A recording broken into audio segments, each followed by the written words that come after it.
Next up we have Charlotte Hall. Charlotte is our Exploration Incentive Scheme Coordinator, and she's here to talk to us about something the Minister mentioned this morning, some co-funded geophysics. Good afternoon, and I'd like to acknowledge the traditional owners on whose land we meet today. I'd also like to acknowledge the support that Minister Johnson and the State Government has provided, particularly to the Exploration Incentive Scheme. So I'm here to talk to you about the new program of co-funding, which is around co-funded geophysics. This is particularly for the mineral resource sector only. And it can only be at the time that you apply for this that you must have a granted tenement. This is primarily because you won't have your heritage surveys done, for example. It will be for greenfields exploration, so in those applications we will be sort of looking for a preference towards those that are doing regional and camp scale work, and those looking for critical minerals will also have a slightly higher priority rating in our assessment. So, like the co-funded drilling, which we refer to as a round, the co-funded geophysics will be referred to as a venture, and there will be $2 million capped per year. It can be for airborne or ground-based geophysics.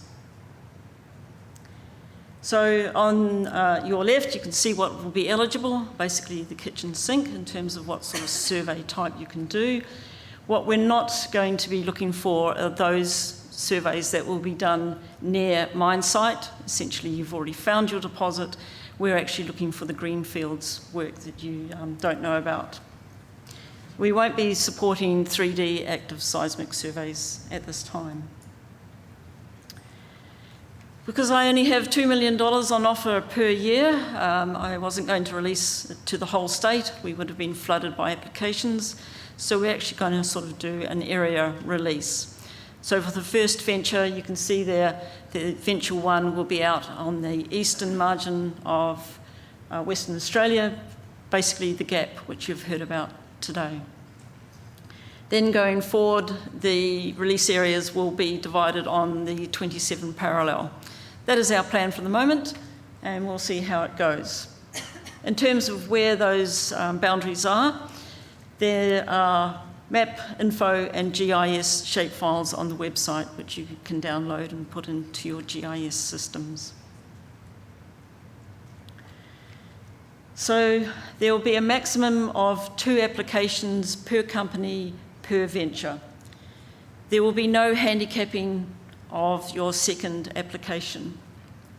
We do have a preference for you to, if you're going to put in 2 applications, that there is a clear separation on their project areas. And most of you list where your project areas are on your own home web pages. This is primarily because we don't want, if you are successful in getting 2 projects up in 1 year, we don't want the second project going ahead being contingent on the results of the first.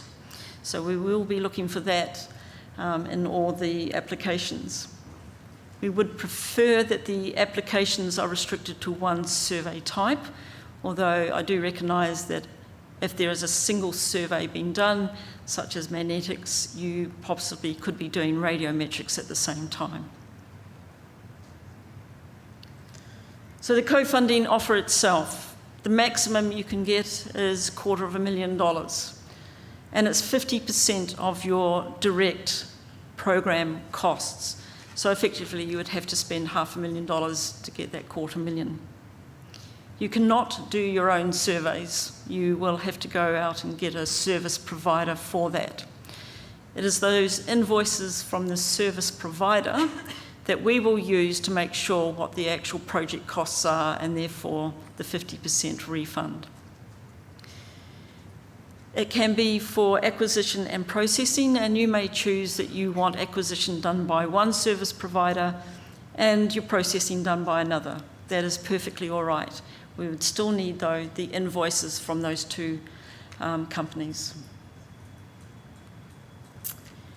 So basically, you can see on the left what will be considered the direct funding costs. On the right, not funded, so just like the co-funded drilling, we won't be paying for your own geologists on the ground, or areas that you may need preparation, such as your heritage surveys. These will be all listed in the guidelines that are on the website. In our discussions with a few people before we put all this up, who are out in industry, it was brought to our attention that occasionally there might be a survey that, say, Company A would like to do in this case over their tenements, but there might be a tenement that's held by someone else in the middle of all that. If Company A so wished to do an agreement with Company B, fine, by all means, please go out and do that. But in terms of the actual application to the co-funded geophysics, we will only deal with one company. So if Company A put in the application, the signatory to the agreement will be Company A and the refund will be to Company A. What happens behind the scenes is your business. If things go badly in that agreement, the government will not be the mediator in trying to resolve it all. That is up to you. Please also note the release to file time. So we're going to release everything that is done on the venture in that June to May time on 1 September. So if you're successful in an venture and you do your survey in the first 3 months of the 12-month window, that data will be held in confidence for the next 12 months. If you happen to do all your survey at the end of the 12 months, it's likely it'll only be confidential for the 3 months. So 1st of September. If you don't like that idea, don't apply.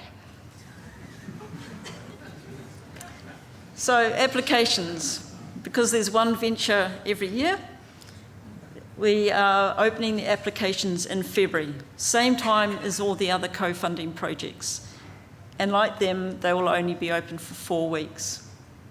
As I said, it's a 12-month funding term from 1 June of that year.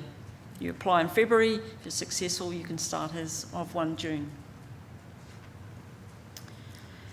What I'd like to bring to your attention is what I've been talking about on the website is what you see there where that plane's flying around in terms of the icon. That is the co-funded geophysics for the mineral resource sector. We have for a number of years now had the co-funded energy analysis co-funding, and that's simply really been for analysis and reprocessing, i.e. already existing material that is in the energy or geothermal world. Because I got a few extra dollars from the state government in the last budget, $500,000 has now been put into the co-funded energy analysis, and that will be available for geophysics to the petroleum and geothermal world. So when applying, please make sure you're applying to the correct geophysics program that you want. It should be fairly evident in the actual application. So EIS website has 3 co-fundings. If you are applying for the co-funded geophysics program, yes, you are also welcome to apply for the co-funded drilling program. All the applications are on their own merit. So you might get it for drilling and you might get it for geophysics. You might only get one or the other. It will depend on how well you write your application. So please go to the website for more information. As of next week, the agreement that has been written by the State Solicitor's Office will be up there for you to view for your company lawyers, if they so wish to see them. But all the guidelines will also be up there in their entirety. Thank you.